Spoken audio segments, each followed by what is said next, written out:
Welcome, guys. Welcome to this special current affairs session. So, this current affairs session, we will be covering some of the important economic news. Economy के जो news है, Indian economy से related news है from the month of November and December. Okay, this is not exhaustive. Classes चलती रहेंगी, notes आते रहेंगे, but ये कुछ ऐसे टॉपिक है जो मेरे को लगा इंपॉर्टेंट है इन द पास्ट 2 मंथ्स, और उसको मैंने क्या किया, कन्वर्ट कर दिया नोट्स में, and now we are going to study that. So यहाँ देखो, सबसे पहले global digital public infrastructure repository और सोशल इम्पैक्ट फंड. तो जब वर्चुअल G20 लीडर्स समिट हुआ था, उस समय इंडियन प्राइम मिनिस्टर जो हैं नरेंद्र मोदी, उन्होंने ये इनिशिएटिव्स अनाउंस किए थे. और ये जो इनिशिएटिव्स है, they are part to of India's contribution to the global digital infrastructure landscape, जो हेल्प करेगी लो और मिडिल इनकम कंट्रीज को, LMICs को. What is global digital infrastructure repository, उससे रिलेटेड प्रीलिम्स इंपॉर्टेंट डेटा क्या क्या है, लेट अस फाइंड आउट. तो इसमें देखो, it is developed by the ministry of electronics and information technology of India, METI. METI याद रखना.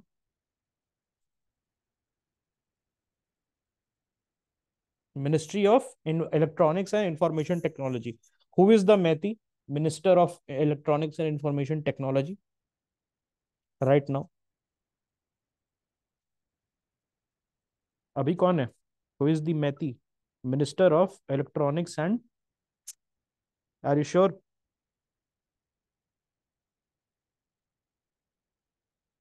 Yes, Chandrasekhar, Rajiv Chandrasekhar, not Ashwini Vaishnav. Ashwini Vaishnav has become the railway minister, right? Rajiv Chandrasekhar, yes. Chandra क्या बोल रहा हूँ मैं, दिमाग ही नहीं जा रहा था वहां तक. चंद्रा तुम्हारा दोस्त थोड़ी है वो. मैं, एनीवेज, मैती, ओके ठीक है. He is a very seasoned individual. He is a very seasoned individual. Anyways, यहाँ पर आगे आते हैं, इसका ऑब्जेक्टिव क्या है? What is the objective of Global Digital Public Infrastructure Repository, GDPIR? To bridge knowledge gaps regarding the design, construction, deployment and governance of digital public infrastructure. एक question आया था, इफ यू गाइज रिमेंबर, 2020 में. What is public की infrastructure? Do you guys remember what is public की infrastructure? तो ये किससे related है? हेल्थ, एजुकेशन, या किससे रिलेटेड है पब्लिक की इंफ्रास्ट्रक्चर? एनीबडी? अगर मैं बोलूं इंडिया में पब्लिक की इंफ्रास्ट्रक्चर किससे रिलेटेड है, this is good, excellent, it is related to digital security. ये क्वेश्चन था आपका 2020 प्रीलिम्स एग्जाम का. और ये पता है कब न्यूज में था? ये पब्लिक की infrastructure was in news in 2014-15. डरो एस्पिरेंट्स, डरो यूपीएससी से. Okay, and this was given, पता है कहां पर? एक ही सोर्स में मिला था ये, टाटा मैग्रॉ हिल के GS बुक में. And GS manual is a 2000 page long book. एक क्वेश्चन के लिए क्या सैक्रिफाइस करना जायज है इसको? The answer is no. जाने दो. ओके, इसको जाने दो, ऐसे क्वेश्चंस को जाने दो. लेकिन फिर भी हमें पता चल गया कि पब्लिक की इंफ्रास्ट्रक्चर जो है, पब्लिक की infrastructure, it is related to digital security. उस समय था न्यूज में जब आधार का प्राइवेसी पे चर्चा चल रही थी. ओके, यहां प्रॉब्लम क्या है इस टाइप के क्वेश्चंस में? अगर मैं आपके सामने ऑप्शन दे दूं पब्लिक की infrastructure, option A health, option B education, option C digital security, option D women empowerment, तो I can give you, okay, I can bet you that you people are going to select health and education. Because अगर आपको नहीं पता है, अगर आपको नहीं पता है, if you are not knowing that, you are going to select health and education, तुक्का मारोगे. क्यों? पब्लिक की, यहां से दिमाग जाएगा ही नहीं कि डिजिटल सिक्योरिटी भी हो सकता है. पब्लिक की से क्या जाएगा यार? पब्लिक के लिए बड़ा इंपॉर्टेंट है, इट इज की टू द पीपल सर्वाइवल. तो चलो हेल्थ और एजुकेशन में मार के आता हूं मैं. And that's what UPSC does. Okay, तुक्का कम लगाना. ओके, तुक्का जो है वो कम लगाना. एटलीस्ट तुक्का उनमें लगता है, वैसे क्वेश्चंस में लगता है जहां पर आपने कुछ ना कुछ एलिमिनेट कर लिया है, and then it becomes a necessity. Okay, then it becomes a necessity that okay, I have to solve this question. Okay, that becomes a calculated guess because if you have used your knowledge somewhere. लेकिन अगर आपने public की infrastructure कभी पढ़ा नहीं है, you haven't heard about the public key infrastructure and how it is connected to digital security, your educated guess is going to be wrong because हमारा दिमाग वहां जाएगा ही नहीं. Okay okay? तो कुछ चीजें इंपॉर्टेंट है यूपीएससी के लिए. सपोज एक और बहुत बड़ा एक इंपॉर्टेंट टॉपिक क्या है, open source. Is it a positive concept और a negative concept? Open source, having an open source software, it is a positive concept. एक क्वेश्चन आया था 2022 के प्रीलिम्स में, वहां पर क्या हुआ था, 2022 के प्रीलिम्स में इन्होंने किया था सेम क्वेश्चन कि which of the following is an open source software, और 4 government software which included CoWIN, which included that, उसको क्या बोलते हैं डिजिटल, जिसमें DigiLocker included some edtech, government sponsored edtech platforms. तो वहां पर क्या था, दैट आपको चुनना था कि इसमें से ओपन सोर्स कौन कौन से हैं. तो देखो, open source is a positive concept. Open source will be a positive concept. You strive towards open source. तो obviously the government is going to make all of its digital platform open source, and that was the answer, all of the above. So ये याद रखना, open source important है, and that's how you are going to study science and technology. It is very difficult for a UPSC aspirant to study science and technology in this detail because you have got ancient medieval, you have got modern history, independence movement, you have got the polity, पूरी constitution आपको रट के जानी है, geography है, geography के technical aspects हैं. Okay, सो ये जो है the correct way of reading science and technology becomes conceptually. समझ के जाओ कि ओपन सोर्स है क्या, वहां पर जाके स्ट्रगल नहीं करना है ये समझने के लिए कि वहां जाके ओपन सोर्स. बिकॉज आप, मैं बताता हूं यहाँ क्या होता है. अगर मैं किसी बंदे को बोलूं कि तुम्हारा सिस्टम आर्किटेक्चर ओपन सोर्स है, एंड ही डज नॉट और she does not know what is open source, तो it means that they will think this is a bad thing. Yes और नो? ओपन सोर्स, उनको लगेगा यार ये तो खुला हुआ है, अटैक हो जाएगा इस पे. ओके, तो उनको क्या लगेगा, ओपन सोर्स का मतलब क्या है कि ये तो मतलब कॉम्प्रोमाइज्ड है. ओके, ओके, ये तो कॉम्प्रोमाइज्ड है, ये चीज होगा उसमें. लेकिन ओपन सोर्स का मतलब क्या होता है, ओपन सोर्स का एक्चुअल में मतलब क्या होता है, ऐसा सॉफ्टवेयर जिसका जो सोर्स कोड है उसको फ्रीली अवेलेबल कराया गया है. मतलब गिटहब सुना है आपने? ओके, गिटहब सुना है आपने? उस पे जैसे गिटहब जो है, वहां पर जाके आप इस कोड को एक्सेस कर सकते हैं. ओके, इस कोड को आप एक्सेस कर सकते हैं. ऑल राइट, ये चीज है. तो it is preferred. Why it is preferred then? अगर आप एक्सेस कर सकते हैं तो why having an open source? जब कोविन पे बात आई तो उन्होंने बोला कि ठीक है, हम कुछ दिक्कत नहीं है हमें. जब सरकार को बोला गया कि आपका कोविन ये बेकार है और इसमें तो मेरा डेटा कॉम्प्रोमाइज हो रहा है, तो सरकार ने कोविन को ओपन सोर्स कर दिया.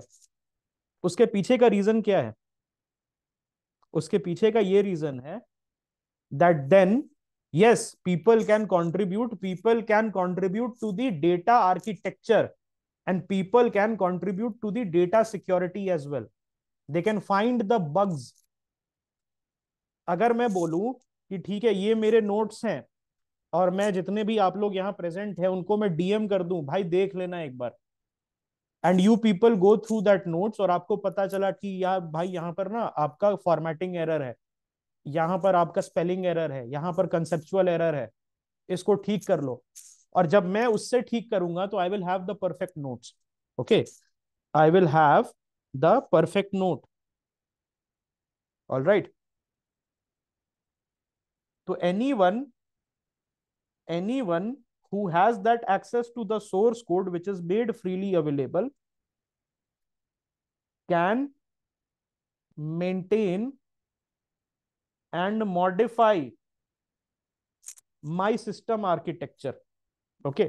Yes, upgradation, vulnerability detection, enhancing the security architecture and addressing the vulnerability. इसको मैं कह सकता हूं कि by making it open source, it is closer to the blockchain system,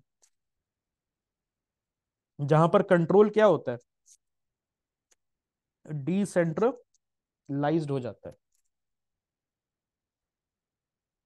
okay okay? ठीक है. I hope you got that point. और science and take कैसे पढ़ना है, साइंस एंड टेक आपको कैसे पढ़ना है, आपको ऐसे ही पढ़ना है. You don't have to go in the details because you don't have the time to go in the detail. आपको कंसेप्चुअली स्ट्रांग रहना है, पता रहना चाहिए ओपन सोर्स का मतलब क्या है. अगर एक बार पता है आपको ओपन सोर्स का मतलब क्या है, you can damn I am damn sure you can go and solve any kind of question. लेकिन कितना भी रट लो फैक्ट्स, अगर ओपन सोर्स का कंसेप्चुअली अंडरस्टैंडिंग वीक है तो it is going to be very difficult. And वो जमाना गया, 2019-20 तक का जमाना था. नॉट इवन 19-20, आई से 18-19 का, 20 से तो स्टार्ट हो गई थी प्रॉब्लम. 18-19 तक का जमाना था जहां पर जो 30 मार्खा लोग थे वो क्या कहते थे, एसएनटी का अगर उनसे पूछो, एसएनटी का आपका क्या स्ट्रैटेजी है, तो सारा डी पे टिक कर दो, all of the above correct होगा. एंड होता भी था, उनकी गलती नहीं है, होता भी था. UPSC had done this thing for few years. लेकिन यूपीएससी आपसे एक एक कदम आगे रहता, ये समझ के चले आप. The time it took for people to realise that all of the above are correct and people started propagating to the wider audience, UPSC changed its pattern. जैसे ही लोगों को पता चला, अरे यार 3 साल से यूपीएससी तो ऑल ऑफ द अबव सही दे रही है, and they started making the videos, कि साइंस एंड टेक में तो यार तुमको आंख बंद करके डी टिक कर देना है टेक्नोलॉजी के क्वेश्चंस में. यूपीएससी क्या कर रहा है, यूपीएससी ने तुरंत चेंज कर दिया. लो जी, 2020 में प्रॉब्लम आ गई. वहां पर one all of the above की जगह 134 इज करेक्ट, 124 करेक्ट, 234 करेक्ट, ये हो गया.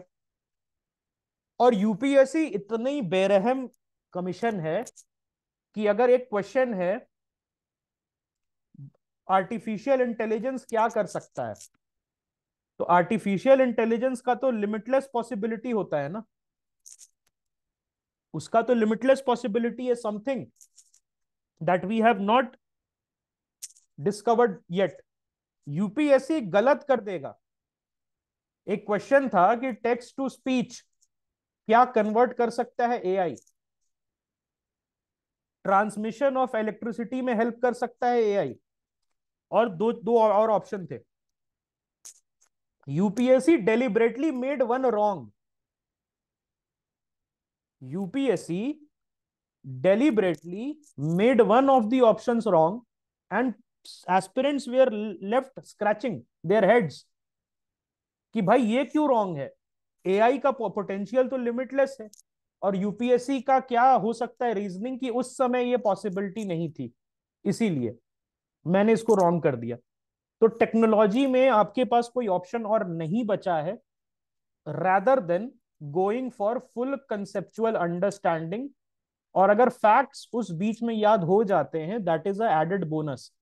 लेकिन फैक्ट्स के पीछे अब भागना आपको बंद करना होगा, बिकॉज अगर आप डिटेल देखोगे schedule of the prelims preparatory programme, तो I have given at max 6 to 7 days to science and tech. उसके पीछे का रीजन है why 13-15 days to other subjects and only 6 to 7 days, because कोई फायदा नहीं है. अगर मैं 15 दिन भी पढ़ा दूं साइंस एंड टेक्नोलॉजी, तो there is a very good chance कि उसका return of investment will be equal to 6 to 7 days. You people are better off by only conceptually understanding the things and maybe supplementing that with the current affairs from the Hindu website. उससे ज्यादा आपको उम्मीद भी नहीं रखनी चाहिए। Yes, एक और चीज बोलूंगा, इफ पॉसिबल तो जो भी आपको दिया जाएगा वो what do you call that, handouts, उसको अच्छे से कर लेना 3-4 बार, because that will contain all the concepts that are required from all three domain, that is physics, chemistry and biology.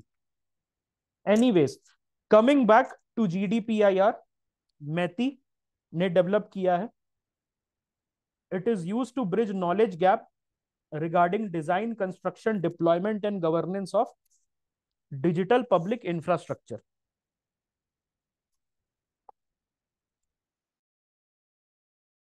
सो ऐसे समझो कि ये जो है, it is allowing this GDPIR which is developed by the MeitY is allowing lower income countries, मतलब जो India से lower income country है, to build their own UPI, to build their own CoWIN, to build their own DigiLocker. India basically क्या कर रही है, अपना जो डेटा है, अपना जो एक्सपीरियंसेस है, उसको एक साथ इस रिपोजिटरी में, रिपोजिटरी में क्या होता है, रिपोजिटरी में आपका नॉलेज होता है. आप अपना नॉलेज डालते हो कि ये मेरी कुंजी है, ये मेरा क्या है, रिपोजिटरी है, यहां से आप नॉलेज ले सकते हो. तो ये जो है क्या करेगा, countries like central Asian countries like Uzbekistan, Turkmenistan, Tajikistan, आज के डेट में 4G हर कंट्री में है. इंडिया क्या बोल रहा है कि इधर आओ, मैं तुम्हें सिखाता हूं UPI कैसे बनाना है. I will teach you how to make DigiLocker. I will teach you how to make Coven. And this is something which is very phenomenal. You will not believe this. The Americans are struggling with UPI. वहां पर America में Venmo चलता है. There is a Venmo नाम का एक payment app है. That's it. India में there are multiple successful players. PhonePe, Bharat पे, गूगल पे, गूगल पे तो चलो वहां पर भी चलता है, लेकिन इंडिया में पेटीएम, ये सारी चीजें. एंड इंडिया में failure rate is one of the lowest. India में we have the UPI, unified payment interface. This is okay, this is something which is unprecedented that the Americans have not been able to identify.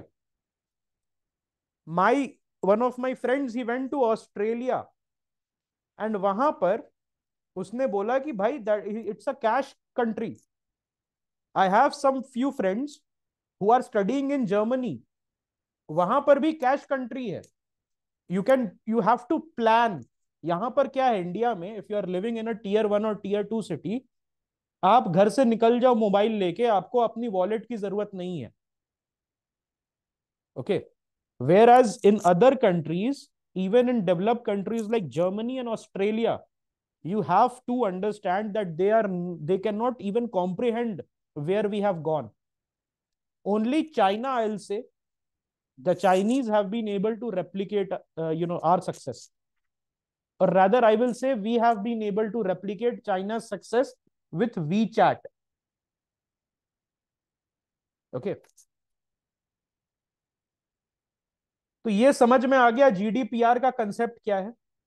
Basically एक knowledge data bank है, library जैसा है, जहां पर मान लो Uzbekistan में उज्बेकी कोई civil servant है, उज्बेकी IAS ऑफिसर, मतलब वहां का IAS officer, and he is working in the Uzbekistan ministry of electronics, और वो बनाना चाहता है उज्बेकी UPI, Uzbekistan unified payments interface. He is facing challenges. तो वो क्या करेगा, वो जाएगा GDPIR में, जो इंडिया के ministry of electronics and information tech ने डेवलप किया है, और वो देखेगा what is the source code, how to scale, कैसे फ्रेमवर्क बनाना है, कैसे लीगल चैलेंजेस को क्रॉस करना है, and then he will try to replicate it in his own country. Can I say that this is a tool of soft power as well? Yes, soft diplomacy, correct. Okay. तो इसका features क्या है, standardise information provide करता है UPI पे, sorry DPI पे, digital public infrastructure पे, developed at scale by various countries and organisation, मतलब best case studies. This is basically case study कि अमेरिका में क्या हुआ, इंडिया में क्या हुआ, चाइना में क्या हुआ, उस सारे नॉलेज को एक जगह पे डाल देता है। करंटली 54 डिजिटल पब्लिक इंफ्रास्ट्रक्चर जो है फ्रॉम 16 कंट्रीज, उनका जो पूरा इंफॉर्मेशन है वो यहां पर दिया हुआ है।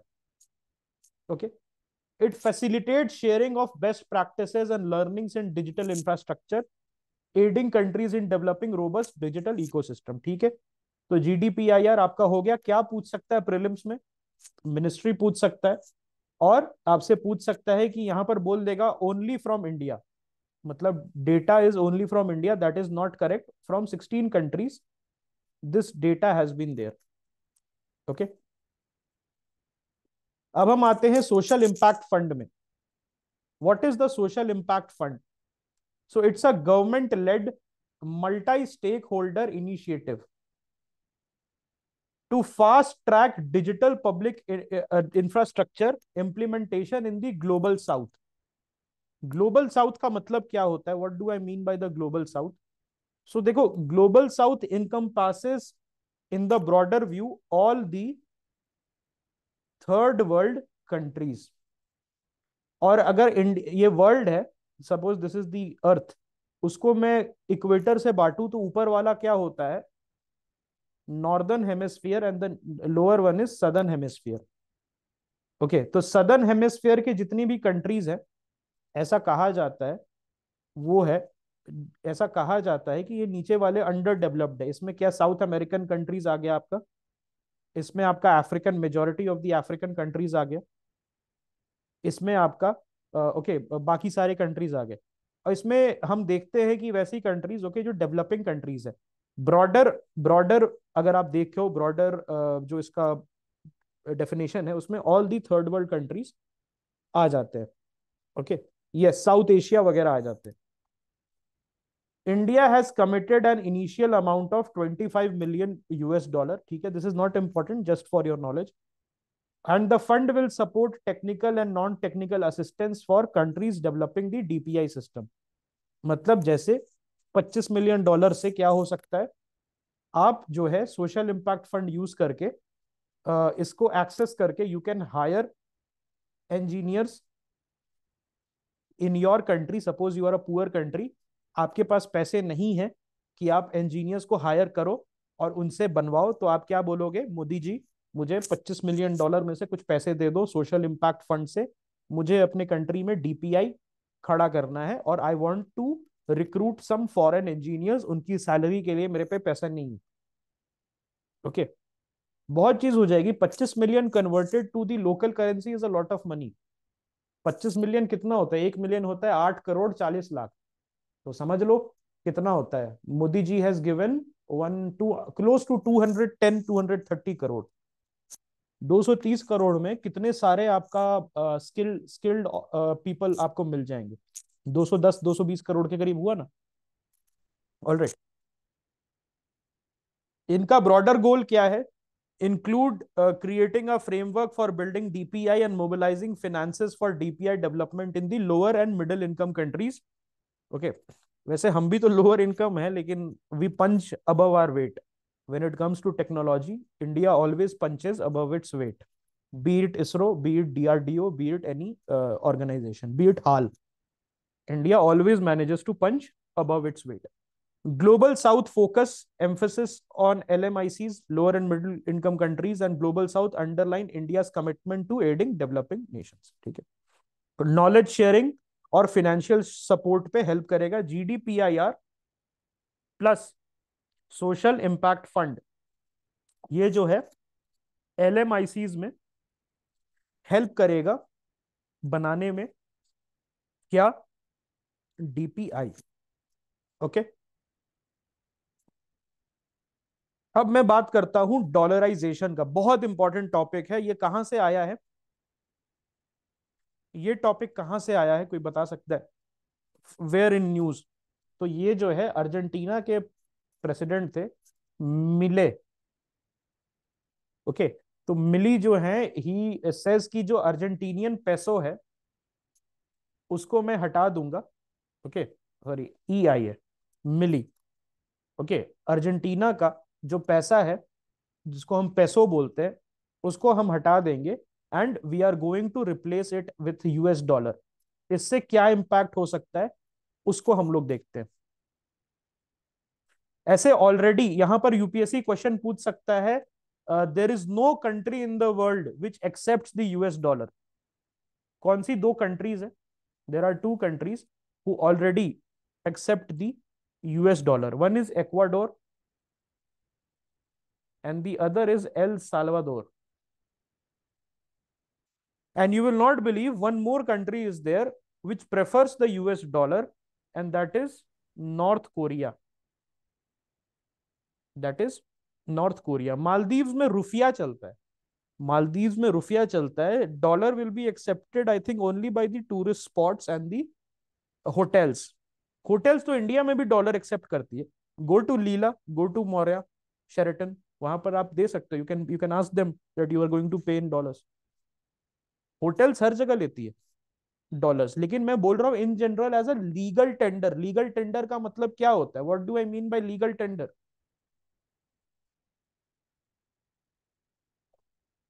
लीगल टेंडर मतलब होता है आप रिफ्यूज नहीं कर सकते इसको, for payment of goods and services. when it is a legal tender, it means that it cannot be refused by anyone for the services they have provided or for the goods they have sold. It is a criminal act. अगर मान लो कि आप ऐसे, एक बार बीच में आया था ना 10 रुपए का सिक्का, 10 रुपए का सिक्का बंद हो गया है। तो जो 10 रुपए वाला सिक्का था, it was said by RBI कि भाई आप मना नहीं कर सकते 10 रुपए का सिक्का लेने से, बिकॉज होक्स फैल गया था कि 10 रुपए का गलत सिक्का निकल रहा है और ऐसे ऐसे है। तो the people they thought that I am stuck with all these 10 rupees coin.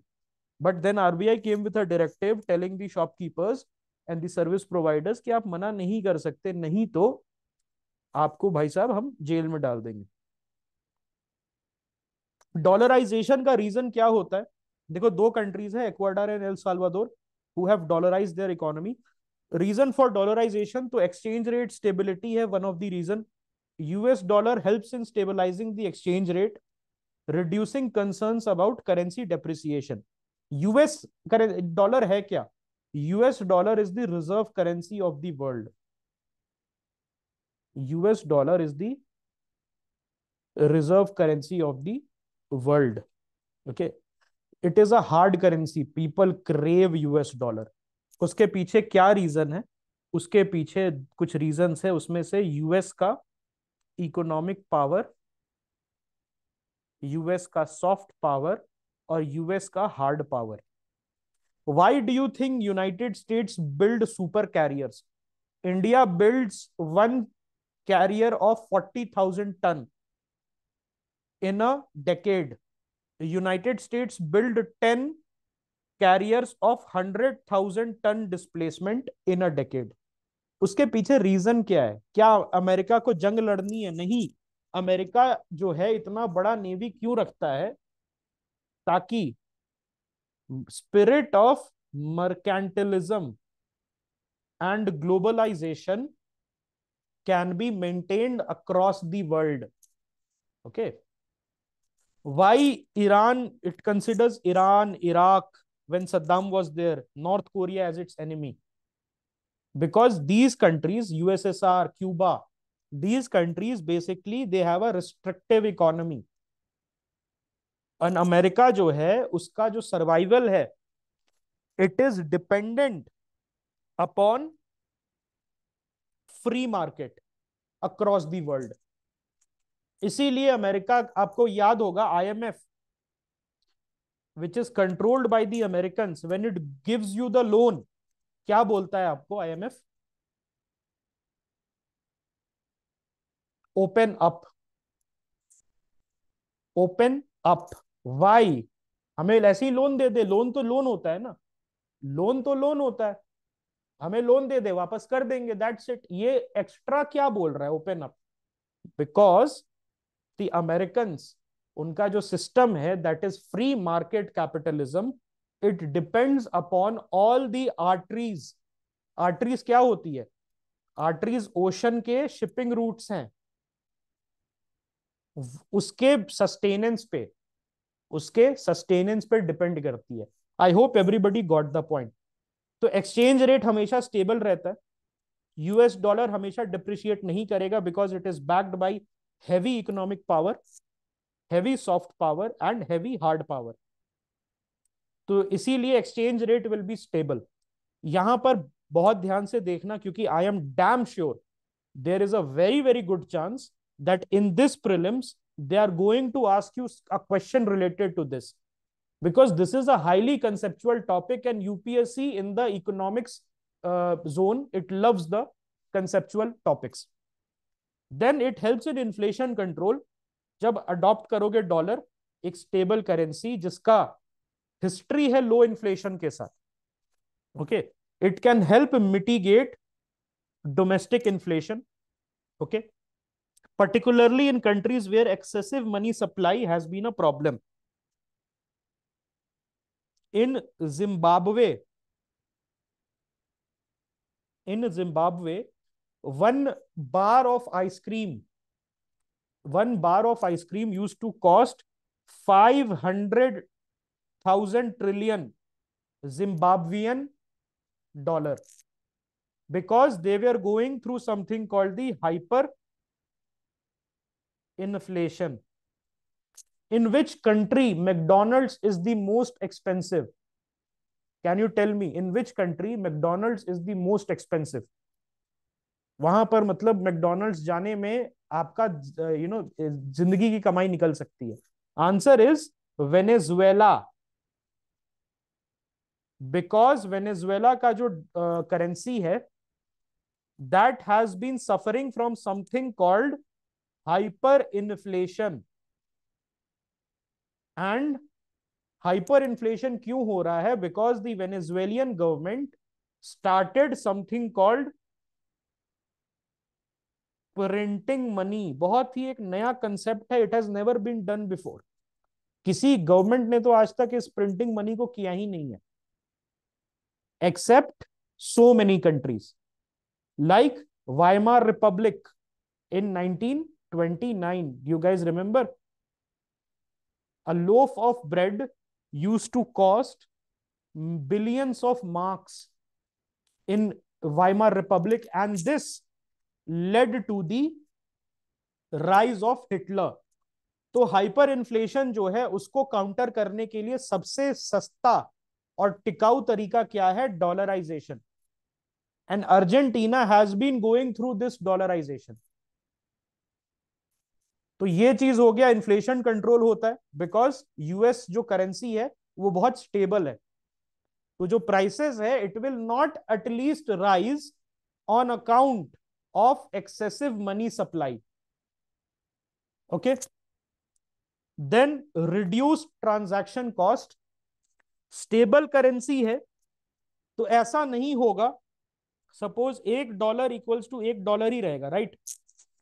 $1 equals to $1, लेकिन $1 अगर एक वॉलेटाइल करेंसी है, for example $1 equals to 3500 Lebanese pound. Lebanon का भी हालत अच्छा नहीं है, लेबनन का भी हालत अच्छा नहीं है। तो वो वहां क्या होता है, एक दिन 3500 लेबनीज पाउंड है, the very next day it becomes $1 equals to 25,000 Lebanese pound. उसके बाद नेक्स्ट डे वहां पर 20,000 का हो जाता है, नेक्स्ट डे 5,000 का हो जाता है, नेक्स्ट डे 75,000 का हो जाता है, ओके। तो ये जो है it helps in reducing the transaction cost because the conversion of all the currency happens in the USD only, that is the United States dollar. Yes, hassle free facilitation, मतलब यहां पर क्या होता है, यहां पर what happens is that कि आपको पहले अगर ट्रेड करना है तो आपको रुपी को डॉलर में या डॉलर को रुपी में कन्वर्ट करना है। लेकिन अगर डॉलर ही आपकी करेंसी है, फिर you don't have to do it, you are free from the volatility of the exchange rate. Then economic growth, it can happen because all these above points, all these above points are going to create a good business environment. Okay, इस चीज को ध्यान रखना। अब हम आ जाते हैं challenges of dollarisation पे। चैलेंजेस ऑफ डॉलराइजेशन, तो इसमें क्या होता है, सबसे बड़ा प्रॉब्लम है लॉस ऑफ मॉनेटरी सॉवरेंटी। हावियर मिले, जो मिली साहब हैं, ये हावियर मिले या मिली साहब जो भी है आए थे, उनका पहला काम क्या था, to abolish the central bank. और उन्होंने क्यों किया, सेंट्रल बैंक को बंद क्यों किया, बिकॉज उन्होंने बोला भाई अब तो डॉलर है, अब तो डॉलर है, तो तुम्हारा काम क्या, अब तो तुम्हें कुछ कंट्रोल करना नहीं है। Because now Argentina's fate, who will decide Argentina's monetary policy fate, Argentina's fate will be decided by the US federal reserve, United States के फेडरल रिजर्व। अब आरबीआई का काम क्या है, अगर आपने इंडिया में डॉलर इंट्रोड्यूस कर दिया, ओके, तो आप आरबीआई का काम कुछ नहीं है, बिकॉज जो भी डिसीजन यूएस फेडरल रिजर्व लेगा वही आपकी करेंसी फॉलो करेगी, बिकॉज आपकी करेंसी लिटरली अमेरिका की करेंसी करेंसी है। ओके, क्या क्वेश्चन था भाई, not very suitable for low income countries due to purchasing power parity gets thrown out of kingdom.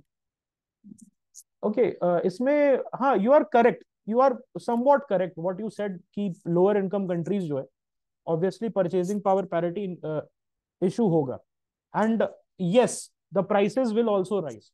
The prices जो है वो डॉलर से जब एडजस्ट होने लगेंगी तो पीपल को डिफिकल्टी होगी, लेकिन फिर भी उतना नहीं होगा कि अमेरिकन लेवल तक चले जाए। But yes, your point is 100% correct.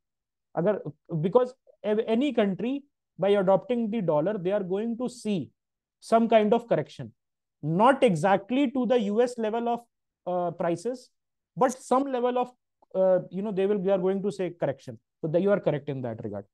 Banking crisis management, यहां पर जो सेंट्रल बैंक्स की जो एबिलिटी है to act as a lender of last resort वो लिमिटेड हो जाएगी, बिकॉज किसमें लेंड करना होगा, अगर मान लो सेंट्रल बैंक एग्जिस्ट करता भी है तो किसमें लेंड करना होगा बैंक्स को, which is the legal tender, the dollar. It means the central bank also has to stack upon dollar. RBI जो है it earn something like 97,000 crore to 1 lakh crore a year. अगर हम इंडिया में डॉलर इंट्रोड्यूस कर दें, every each rupee has to be, it has to buy dollars, it has to buy this much amount of dollars। Employ नहीं करना होगा, बैठ के देखना होगा और हाथ भगवान से प्रे करना होगा कि कुछ स्टूपिड डिसीजन ना ले USA Fed, United States Federal Reserve कुछ स्टूपिड डिसीजन ना ले। यही ना है कि आप अपना जो डेस्टिनी है वो यूनाइटेड स्टेट्स के हवाले कर रहे हैं डॉलराइजेशन से। You are selling your soul to the devil, एक तरीके से कह सकते हो that you are selling your soul to the devil in exchange of for what, in exchange for some kind of economic stability, Faustian bargain, yes you can say।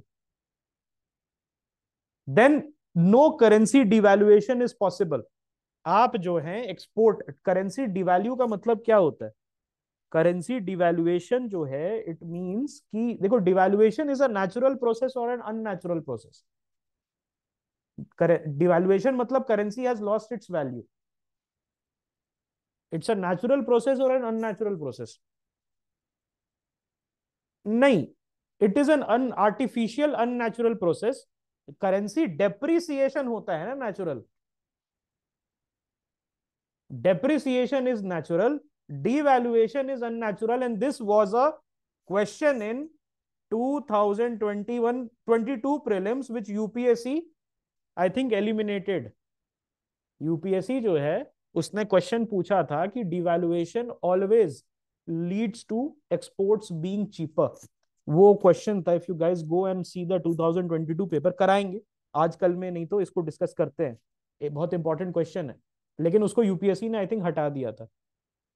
yes, you devalue. Devaluation is a unnatural artificial process which is done by the central bank to make the currency competitive for exports. Or depreciation happens due to the market shocks. Okay. अगर US economy में कोई problem आ रहा है, so this will rightly become your problem. Okay, this is directly going to become your problem. और devaluation helps in import export, not import. Import तो आपका बढ़ जाएगा। चाइना ने किया था, चाइना ने अपनी करेंसी को it came and it said कि हम डिवैल्यू कर रहे हैं। इंडिया ने भी किया है, लेकिन हमने 1960s में किया था। हमने किया था उस समय कुछ 14 रुपए का था, $1 इक्वल्स टू 14 रुपीज। हमने उसको डिवैल्यू करके 22 रुपए 23 रुपए कर दिया था। उस समय 7-8 rupees used to be a lot. 7-8 rupees में आपका महीने का खर्चा चल जाता था। 60s की बात कर रहा हूँ, मतलब 10-12 रुपए में आप बहुत चीज अफोर्ड कर सकते थे। उस समय एक आने में डोसा आ जाता था, दो आने में यू कैन अपना फीस वगैरह पे कर सकते थे 2-3 रुपए में। तो उस समय बहुत बड़ी बात थी कि 14 रुपए से हमने 22 कर दिया था। लेकिन उसके बाद हमने अभी तक नहीं किया है। उसके पीछे का reason can you discuss, can you tell me why we have not devalued to may be 105, 110? Oil, very good. We are energy poor country. हमारा import is always greater than export. तो यहां पर एक्सपोर्ट तो ऊपर जाएगा, लेकिन we are not a manufacturing super power also ना। China का मेक सेंस, चाइनीज का मेक सेंस। हमारा क्या सेंस करता है? हम ना तो एक्सपोर्टिंग सुपर पावर है, ना तो हम इंपोर्ट इंडिपेंडेंट है। हम क्या करते हैं, ऑयल जो है वो यूएस डॉलर में खरीदते हैं according to the international prices. Okay, according to the international prices हम खरीदते हैं। ओके, सो इससे क्या होगा, हमारा import bill will quadruple, triple ऐसे हो जाएगा। ओके, अगर हम जिस जिस तरीके से आप करेंगे। करेक्ट। इंप्लीकेशंस क्या क्या हो सकते हैं, इंपॉर्टेंट है प्रीलिम्स के लिए। Implications can be it, businesses and investors को बेटर रहेगा इसके लिए, ठीक है। For businesses and investors, this will provide a stable environment for investment and operations in dollarized economy. तो यहां से ओके, यहां से आप क्या कर सकते हैं, आप अगर कमाएंगे डॉलर्स में तो ऑब्वियसली आप जो है डॉलर, जो दूसरी डॉलर वाली इकोनॉमी है जैसे यूएस इकोनॉमी, उसके साथ आपका जो ट्रेड है वो बेहतरी हो सकता है उसमें। डोमेस्टिक इकोनॉमी में disciplined fiscal and monetary policy it can lead to, but it also limits the tool available for responding to economic challenge. मैंने वही बताया, अभी किसी ने पूछा था कर क्या सकते, कुछ नहीं कर सकते। आपकी अगर डॉलराइजेशन होगा, डॉलर में कमाओगे तो तुम्हारे रेट्स भी वही रहेंगे। लेकिन हाँ, आप ऐसा बोल सकते हो, अगर आप डॉलर्स में कमाने लगोगे तो लेकिन सैलरी भी तो तुम्हारी कम रहेगी। डॉलर्स में अमेरिका में कमाना, डॉलर्स में अर्जेंटीना में कमाना, क्या सैलरी सेम देगा? कोई यूएस इंजीनियर है और कोई अर्जेंटीनियन इंजीनियर है, दोनों कंट्री में यूएस डॉलर है, लेकिन अर्जेंटीनियन इंजीनियर की सैलरी $2,000 होगी, वही यूएस इंजीनियर की $10,000 होगी। भाई डॉलर, आप ये समझो ना कि डॉलर अगर मैं अडॉप्ट कर लेता हूं तो रातों रात मेरे घर के बाहर फैक्ट्री थोड़ी खड़ी हो जाएगी। सिर्फ मैंने करेंसी लिया है, उनका उनका एथिक्स, उनका इकोनॉमिक आउटपुट, उनके बिजनेसेस, उनका इन्वायरमेंट, वो तो नहीं ना लिया। That is the thing. It is not a panacea, it is a short term stop gap initiative. लेकिन पता है एक बात, there are there are 3 kind of economy, 4 kind of economy. Can you tell me 4 kind of economy क्या होते हैं, मतलब मजाक मजाक वाला। तो 4 kind of economy are capitalist, Then there is socialist, there is Argentina, and then there is Japan. Okay वो भी होता है, मिक्स्ड भी होता है, एंड ऑल दीज होता है, लेकिन अर्जेंटीना एंड जापान ये चार तरह के इकोनॉमी होते हैं, मजाक में कहा जाता है। Why? What is the reason? The reason is, भाई साहब, जो अर्जेंटीना की इकोनॉमी है, आप अगर देखोगे 2022 के प्रीलिम्स में क्वेश्चन आया था, Paris club. Do you guys remember Paris club? याद आया? पेरिस क्लब पे क्वेश्चन था डेट वाला। पेरिस क्लब का काम क्या है? पेरिस क्लब का एक इनफॉर्मल ग्रुप है, पेरिस क्लब एक इनफॉर्मल ग्रुप है, पेरिस क्लब, जो क्या करता है, जो आपको जो लोअर इनकम कंट्री है उसका जो अनसस्टेनेबल डेट है उसको कंट्रोल करने के लिए हेल्प करता है। Do you know the Paris club started in the 1930s? The Paris club started in the 1930s and for which only one country? मतलब उसकी इकोनॉमी इतनी रद्दी थी कि लोगों को प्रॉब्लम हो गई, and the answer is Argentina. Argentina की economy has been problematic since the late 19th century. आज का ये रायता नहीं है, ये रायता फैल गया था 19th सेंचुरी के एंड में। इतनी प्रॉब्लम हो गई थी उनको, इतनी प्रॉब्लम हो गई थी कि ये जो लोगों को चिंता हो गई, because a lot of western people they were settled in Argentina. तो वेस्टर्न कंट्री जैसे इटली, अमेरिका, ये सारे कंट्री के लोग जो है अर्जेंटीना में जाके रैंच फार्मर्स बन गए थे। उसको बोलते हैं gaucho. Gaucho are people who raise cows for beef. Okay, they are the Argentinian cowboys. तो इनका था क्या कि ये बड़े ही स्ट्रेंज इकोनॉमी है इनका। At one time Argentina was the wealthiest country in the world, and it was seen as a tax heaven, it was seen as a capitalist heaven। लेकिन उसके 5 साल के बाद it again become a hell hole. उसके 5 साल के बाद it became a haven, फिर 5 साल के बाद इट बिकेम अ हेल।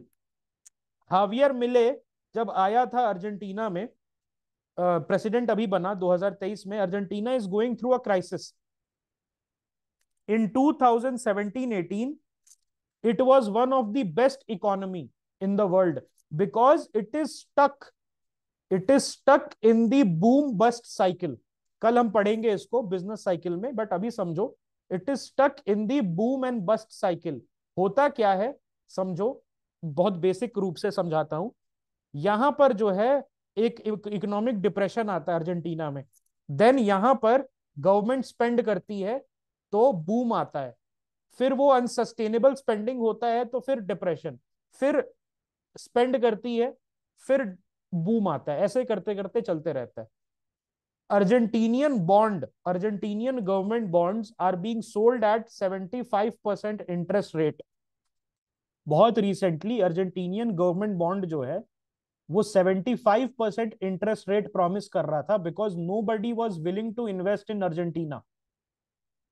होता क्या है, जब आपका मार्केट में नाम खराब होता है तो आपके बॉन्ड रेट ऊपर जाता है, because you have to give people something to invest in you.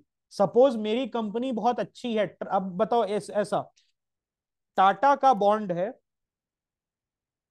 Versus PP water balloons का बॉन्ड है, कॉर्पोरेट बॉन्ड भी होता है ना, तो किसका ज्यादा इंटरेस्ट आपको देगा, पीपी वाटर बैलून या टाटा का bond? The answer is PP water balloon, because this is a random company with no history, and this Tata is a trusted company with a very good history। इस चीज को आपको समझ के आगे बढ़ना है। ओके, दिस बॉन्ड वाला question is also very important, this bond वाला question is also very important, and that is asked in UPSC prelims as a conceptual question. Any queries? Dollarization समझ में आ गया आप लोगों को? I hope dollarization is clear to everyone. We can now move to Pradhan Mantri Kisan Samman Nidhi. तो Pradhan Mantri Kisan is a central government scheme aimed at providing financial support to land holding farmer families. ये 6,000 रुपए per year in rupees 2,000 installments, 3 equal installments देता है, which is transferred through the direct benefit transfer method. इसमें कौन कौन exclude होता है? Farmer family paying income tax, government employees and certain professionals. Farmer family कब इनकम टैक्स देगा? जब वहां पर कोई प्रोफेशनल उनके फैमिली में होगा, सपोज बेटा डॉक्टर है, बेटा पुलिस वाला है, father is a farmer but the son is a policeman. उसके बाद या तो आप कुछ बिजनेस कर रहे हो, आप दूध निकाल रहे हो, और दूध का आप क्या कर रहे हो, कोई प्रोडक्ट बना रहे हो, आइसक्रीम बना रहे हो, कुछ ऐसा इस टाइप का प्रोडक्ट जिसपे टैक्स लगता है। Okay, and then you are doing a business, alright, you are doing a proper food processing business in your farm, तब जाके आप जो है इस पे बाहर हो जाएंगे। और कुछ प्रोफेशनल्स है जैसे एमएलए, एमपीज, डॉक्टर, लॉयर, ये सारे जो है वो बाहर है इससे। इसका नीड क्या है? 6,000 रुपए देने का नीड क्या है? It is a transfer payment. ये ट्रांसफर पेमेंट कौन से हेड में काउंट होगा? कैपिटल एक्सपेंडिचर और रेवेन्यू एक्सपेंडिचर। ये जो प्रधानमंत्री किसान है, this will be revex, because government does not expect anything in return and neither it is creating any assets, so it will be revenue expenditure. It is a form of a transfer payment और a subsidy. Need क्या है प्रधानमंत्री किसान की? A significant portion of marginal farmers relies on informal credit sources. This is absolutely correct. आपने देखा होगा मराठवाड़ा, लातूर, यहाँ पर जो है आपको महाराष्ट्र में, जो आपका विदर्भ डिस्ट्रिक्ट है, विदर्भ एरिया है, वहां पर बहुत ज्यादा सुसाइड्स होते हैं। ओके, तो सुसाइड्स क्यों होते हैं? उसके पीछे का रीजन क्या है? उसके पीछे का यही रीजन है, इनफॉर्मल क्रेडिट सोर्स से लेना और then getting harassed by them during failure of crop cycle. तो ये एक बड़ी प्रॉब्लम है। उसके बाद these are alternative to debt waivers. Pradhan Mantri Kisan जो है एक इनपुट सपोर्ट स्कीम है which is more effective than debt waiver. अब यहां डेट वेवर से इफेक्टिव ज्यादा क्यों है? डेट वेवर का प्रॉब्लम ये है that non serious people also get lumped during debt waiver। Debt waiver में क्या होता है? Identification is a death nail for any political party. अगर कोई पॉलिटिकल पार्टी बोले कि हम जो डेट वेवर करेंगे किसान का कर्ज माफी, और उसमें बोले हम आइडेंटिफाई करके करेंगे, उससे क्या होगा? उससे हो जाएगा लठ बच जाएंगे और खत्म हो जाएगी उसकी सरकार। क्यों? बिकॉज बहुत सारे लोग क्या करते हैं, डेट लेके अपना इनपुट देते हैं and they are able to get a profit, but वो डेट वापस नहीं करना चाहते, या डेट लेते हैं इनपुट के लिए और उसको यूज कर देते हैं maybe in dowry for their daughters marriage, maybe in buying Fortuner, Scorpio, Land Rover. Okay, ये सारी चीजें उसमें से बहुत डिफिकल्ट है डेट वेवर में सीरियस और नॉन सीरियस लोगों को अलग करना। The people who are actually in need, the real beneficiary versus the bogus beneficiary. Okay, जब उत्तर प्रदेश में डेट वेवर करना था तो वहां पर क्या हुआ? Literally every farmer's debt had to be paid off, और उसका बर्डन किस पे जाता है? उसका बर्डन जाता है मिडिल क्लास टैक्स पेयर पे। तो सरकार जो है वो क्या करती है? सरकार बोलती है कि देखो भाई, आप जो है डेट वेवर से बढ़िया सभी लोग 6,000 रुपए ले लो, ये हमें सस्ता पड़ेगा। Because per capita date waving जब हम करने जाएंगे तो हो सकता है 20-20 हजार रुपए तक पर किसान डेट वेविंग होती है। When the debt waiving happens, it is worth billions of dollars, billions of dollars का डेट वेविंग होता है। उससे क्या होता है? Then you have to recapitalize the banks as well, because कहीं से तो आपने क्रेडिट लिया था ना, और उस क्रेडिट को वापस करना है, and that is called recapitalisation. Important है। ओके, तो रिकैपिटलाइजेशन करना है, किसान को माफी, कर्ज माफी करना है, महंगा पड़ जाता है। उससे बढ़िया सभी को 6,000 रुपए दे दो, मामला ही खत्म। उसके बाद एमएसपी जो है वो क्या करता है? 22+1 क्रॉप्स को सपोर्ट करता है। लेकिन यहां पर पीएम किसान वेजिटेबल फार्मर्स को भी देगा। पीएम किसान में अगर आप मशरूम उगा रहे हैं या इस टाइप का कुछ उगा रहे हैं तब भी वहां पर आपको 6,000 रुपए मिलेंगे, which is much better than MSP, because MSP जो है 23 क्रॉप्स के फार्मर्स को ही सपोर्ट कर रहा है। ठीक है। Then it is WTO compliant. The scheme is compatible with the WTO norms and not falling under the amber box. कितने बॉक्सेस होते हैं हमने डिस्कस किया था AOA में, एग्रीमेंट ऑन एग्रीकल्चर। WTO का एक नॉर्म है, उसको हम कहते हैं AOA। उसमें 3 बॉक्सेस होते हैं, ग्रीन, एम्बर और ब्लू। ओके। और एम्बर बॉक्सेस वो होते हैं विच आर ट्रेड डिस्टॉर्टिंग, और इनका एक लिमिट होता है। They are limited up to 5% for developed countries, 10% for developing countries. Green box subsidies वो होते हैं जो डिस्टॉर्ट नहीं करते हैं ट्रेड को। Okay. And then blue box subsidy वो होता है जो एम्बर बॉक्स में आना चाहिए था, लेकिन ये प्रोडक्शन लिमिटिंग सब्सिडी होता है।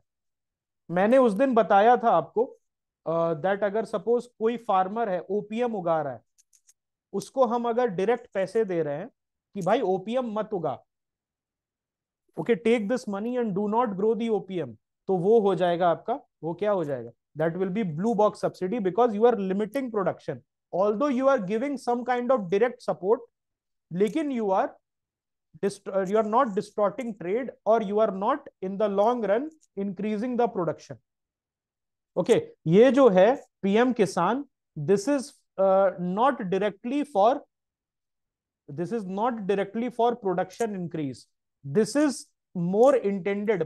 इसका नाम क्या है सुनो, प्रधानमंत्री किसान सम्मान निधि। सम्मान से मतलब क्या है, एक उसका जो है क्वालिटी ऑफ लाइफ, एक ऑनरेबल या डिग्निफाइड क्वालिटी ऑफ लाइफ जी पाए किसान। एंड यहां जब 6,000 दे रहा है, एमएसपी क्या होता है, एमएसपी क्रॉप्स के लिए पर्टिकुलरली मिलता है। पीएम किसान में ये नहीं बोल रहा है कि भाई तू 6,000 रुपए लेके क्या कर सकता है। It is not giving you a list of things that you can do. Okay. It's just a UBI, नहीं यूबीआई में यूनिवर्सल होता है ना, इट्स अ बेसिक इनकम, ऐसे बोल सकते हो, आप बोल सकते हो एफबीआई है, farmers basic income scheme. It is not universal, it is a, भाई देखो यूबीआई का मतलब होता है whole, it is a transfer payment, बोलो ट्रांसफर पेमेंट स्कीम। अगर किसी को टारगेट कर रहा है, it is a transfer payment, because UBI जो होता है, ओके, यूनिवर्सल बेसिक इनकम, इसका मतलब मुकेश अंबानी को भी 2,000 रुपए मिलेंगे, आपके साथ मुकेश अंबानी जी को भी 2,000 रुपए मिलेंगे, अदानी जी को भी 2,000 रुपए मिलेंगे। यूबीआई मीन्स सबको। यूबीआई का कंसेप्ट ही यूनिवर्सल पे बेस्ड है। It should be universal. अगर पार्टली है, यूनिवर्सल में से हटा दो कि इनको नहीं मिलेगा, उसको नहीं मिलेगा, तीसरे ग्रुप को नहीं मिलेगा, चौथे ग्रुप को नहीं मिलेगा, it is no longer a UBI, it is just a transfer payment scheme. Okay. UBI is a very very complex thing. अभी आई थिंक नीदरलैंड्स में बात कर रहे हैं, नीदरलैंड्स में बात कर रहे हैं इस पे यूबीआई लगाने के लिए, but I am not very sure whether it will be successful और not, but I hope you get the gist. Okay, ठीक है। Enhanced market price, obviously it aims to give farmers better price realization for their produce। एक तरीके से देखो, ये क्या है, पीएम किसान इज जस्ट लाइक, ये लो पैसे 6,000 रुपए फ्री के, ठीक है, एंड खुश हो जाओ, वो वाला सीन है इनका। इसको कुछ भी किसी तरीके से आप पैकेज कर सकते हो, यहाँ हेल्प कर देगा, वहां हेल्प कर देगा, लेकिन बेसिकली जो है, अगर आप देखो तो ये कोविड वाले सिचुएशन से बचने के लिए, प्लस जो गुस्सा था फार्मर्स एजिटेशन का, ओके, उससे बचने के लिए इन्होंने ये निकाल दिया। बाय द वे, आपको पता है एक बात, 86% फार्मर्स, सुप्रीम कोर्ट ने एक कमिटी बैठाई थी, और उसमें 86, उस कमिटी का रिपोर्ट है कि 86% farmers were in favour of the contract farming laws, and this committee had purposefully been asked to not publish its finding until and unless प्रधानमंत्री जो है, उन्होंने तीनों लॉ वापस नहीं किए। जब उन्होंने तीनों लॉ वापस कर दिए, तब जाके बताया, अरे सर ऐसी बात है कि 86% फार्मर्स जो हैं, दे अग्रीड दैट ये अच्छा लॉ है। ओके, ये चलो पॉलिटिकल बात है, उस पर हम ज्यादा बात नहीं करेंगे। All right, what is the problem with the agricultural input support? तो there is not much adequacy of support is not there. Identification of beneficiary is a big problem. कौन फार्मर है, कौन लार्प कर रहा है, कौन झूठ बोल रहा है, वो प्रॉब्लम है। Exclusion of tenants and share croppers, this is a very big fallacy, because India में specially in the poor regions, tenants और शेयर क्रॉपर्स, बरगरदार, बटैया वाले, ये सारे लोग, बरगरदार और बटैया, ओके, ये सारे क्या होते हैं, these are different terms for the share croppers, उनको जो है कवर नहीं कर रहा है, and they form a significant portion of the farming community. This is actually leading to regional bias, because आप अगर देखोगे तो रिच स्टेट्स में people own land, they farm, but in poor states होता क्या है, share cropping is more popular. Okay, then inefficient disbursement, कभी कभार क्या हो रहा है, बैंक्स जो हैं, they sometimes adjust the deposit against existing liability of the beneficiary. मान लो 6,000 रुपए आया, आपका कोई आउटस्टैंडिंग लोन था, तो बैंक ने बोला कि ये जो तुम्हारा 50,000 का लोन है ना, अब 44,000 का हो गया है। अब ये 6,000 रुपए जो है बाद में तुम ले लेना, क्योंकि अब ये तो चला गया तुम्हारे लोन के पेमेंट के against, which is not a good practice, that has been reported from some quarters. उसके बाद input mismanagement, misuse of funds for non agricultural purpose. ठीक है, risk of inefficient use of input, ये तो हर जगह होगा जहां ट्रांसफर पेमेंट होगा, वहां पर हर जगह होगा। जहां पर आपने यूपी में लैपटॉप बांटे, उस पे सब गेम्स खेल रहे हैं, मोबाइल बांटे, उस पे पबजी खेल रहे हैं। आपने मोबाइल क्यों बांटा? आपने मोबाइल बांटा कि हमारे लाडले और लाडली जो है वो इस पे पढ़ाई करेंगे, लाडला गेम खेल रहा है, लाडली रील्स बना रही है। तो you can not really control, जब आप ट्रांसफर पेमेंट करते हैं, जब आप ट्रांसफर पेमेंट करते हैं, you can not really control what the people are going to do, and that is one of the issues। एक स्कीम था, र्यूतु बंधु करके कोई स्कीम था, for SC ST entrepreneurs, and this was in Telangana. तो उनको बोला गया कि we will give you anything you want to buy for your business, a capital expenditure, a capital expenditure you want to do for your business, SC ST entrepreneurs. And all the SC ST entrepreneurs, what they did was, all of them brought Scorpios and Bolero, and this was a front page news in the Indian Express, and now they are looking to sell because उसमें petrol डालने के पैसे नहीं है। This is a very big issue.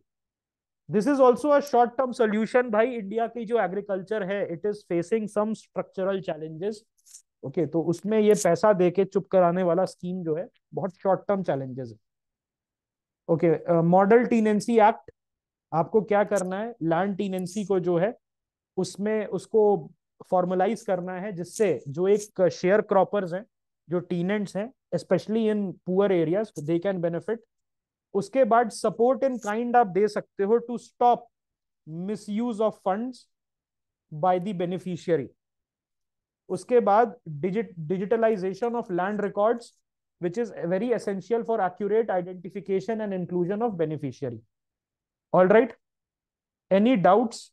हमने क्या क्या कर दिया, GDPR PIR कर दिया, प्लस SIF किया, प्लस हमने PM किसान किया, और हमने किया dollarisation. I hope that that is enough for today, नहीं तो पता चला कल कोई नहीं आएगा। ऑल राइट फ्रेंड्स, तो चलो फिर मिलते हैं कल।